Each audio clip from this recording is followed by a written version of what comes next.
आता पहिला व्हिडिओ तर तुम्ही बघितलाच महिलेचा.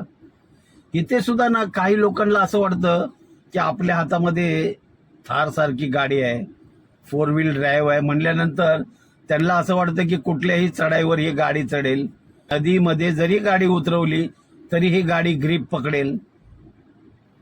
तर असं होत नाही. नमस्कार, ड्रायव्हित भावामध्ये आपल्या सर्वांचं स्वागत आहे.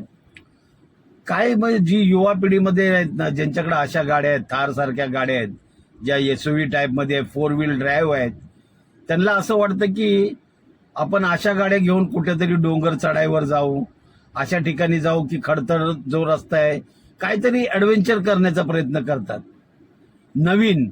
पण कधी कधी हे अंगलट येतं. पाण्याचा अंदाज कुणालाही करता येत नाही. ते बोलतात ना, समुद्राची खोली कुणालाच मोजता येणार नाही. तसंच इथं आहे. तुम्हाला काय माहिती आहे ते पाणी किती खोलवर आहे आणि त्या पाण्यामध्ये चिखल आहे की दगड आहेत, काय आहे? बस तुम्ही गाडी घेतली आणि त्या पाण्यात उतरवली, त्याचे परिणाम काय होतील काही सांगू शकत नाही.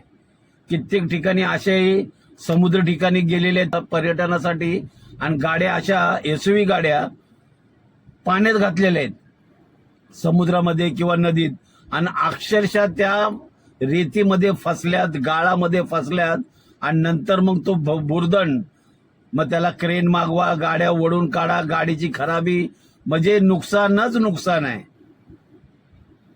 काय गरज आहे अशा गोष्टी काय करण्याची? नाही, ऍडव्हेंचर करायचं म्हणजे अशा ठिकाणी काहीतरी ज्याच्या असं ऍडव्हेंचर करायचं की जिथे तुम्हाला तुमच्या जीवाला धोका नाही झाला पाहिजे.